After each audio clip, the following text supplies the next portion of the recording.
So, what if an AI could do more than just chat? What if it could actually use the internet for you? Clicking, typing, navigating websites just like a real person.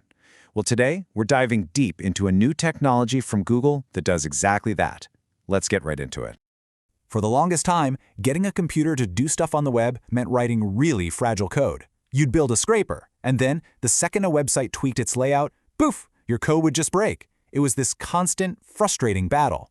But what if the AI didn't need to read a website's code at all? What if it could just look at the screen, the same way you and I do? And that right there is the big idea behind Google's Gemini computer use. Honestly, the best way to think about it is like having a robot intern. You give it a task, it looks at your screen, and it figures out what to do next, where to click, what to type. The whole thing is based on sight, not code. And hey, this isn't some far-off research project. As of October 7th, 2025, it is in public preview.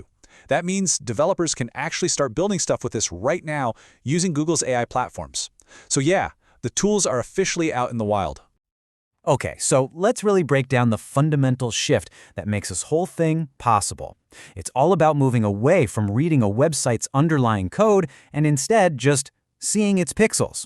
This is the pixel-perfect breakthrough at the heart of it all.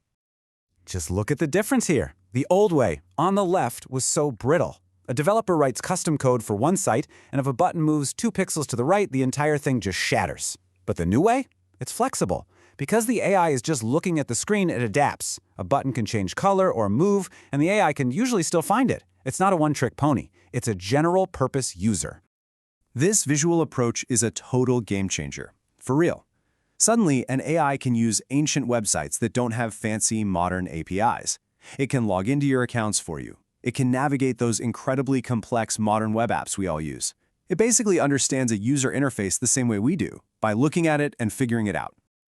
Okay, so how does it actually work under the hood? Well, it all boils down to this really simple but powerful loop. This is basically the engine room of the whole system. It's this simple 4-step dance. First, you show it the screen. That's the see part. Second, the Gemini model looks at that picture and your goal, and it decides on the next move.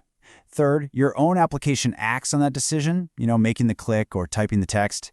And fourth, you take a new screenshot and you repeat the whole process. See, decide, act, repeat. That's the rhythm that gets all the work done. So, when the AI decides on an action, what's in its vocabulary? Well, it has this core toolkit of very human-like behaviors. It can navigate to a URL, it can click or just hover the mouse, it can type text, scroll the page, drag and drop stuff, and even use keyboard shortcuts like Control-C. It's a surprisingly complete set of all the basic things we do. Now, this is a really crucial point. The AI model is the brain. It's the part that proposes the action. But it's your application, the code you write, that acts as the hands and eyes. Your code takes the screenshots and physically executes the clicks. This separation of brain and body is key to how the whole system works. All right, enough theory.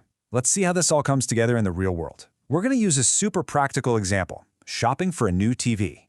So imagine you tell the agent, hey, find me some 4K TVs that cost less than £1,000. It sees the search page, decides to type, and acts. Then it sees the search results, decides to click a trusted retailer, and acts. It gets to the site, sees the filters, decides to set the price limit, and acts. Step by step, it just navigates the site exactly like you would, pulling out the key info from each page it visits. And after all those cycles of seeing and acting, this is what you get. A perfect, clean little table with the exact information you asked for. The agent just turned a messy, multi-step browsing task into perfectly structured data. And it did it all without a single line of code written specifically for that website. That's pretty cool. And this goes way, way beyond shopping. The biggest applications people are using this for today are in business. Companies are using it to automatically test their websites for bugs, to handle that mind-numbing data entry we all hate, and for these huge research projects.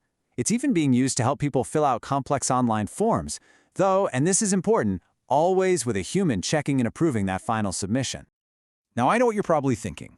Giving an AI the keys to click around the internet. That raises a pretty obvious question. Is this whole thing safe? Well, Google has built in some really important rules of the road. This quote from the source material is probably the most important thing to remember about safety. The goal here is assisted automation, where a human is always in the loop. This isn't about creating unsupervised bots to just run wild on the internet. Safety is really handled in two main layers. First, the AI model itself has built-in guardrails. It can flag a sensitive action, like making a purchase, and demand human confirmation before it proceeds. Then, the developer has control. They can block certain actions entirely, like, say, never ever allowing it to click a delete button, and they have to run the agent in what's called a sandbox. Think of it like a safe, isolated play area on the computer where it can't cause any real harm. A really great way to think about this whole relationship is the driving instructor analogy. The AI agent is the student driver. It's looking out the windshield at the screenshot and suggesting what to do next. Hey, should I turn left here? But you are the instructor. You have the final say, and you can always hit the brakes if you don't like the move it's suggesting. So, where does this all go from here? Well, this kind of technology is a huge step towards what a lot of people in the industry call agentic AI. Basically, AI that can take actions and do things in the world on our behalf. So where does this tech work best right now? As you can see, its main focus, its home turf, is heavily optimized for web browsers. That's where it shines.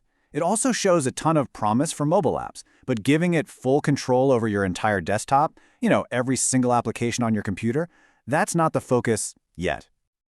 The roadmap from here seems pretty clear.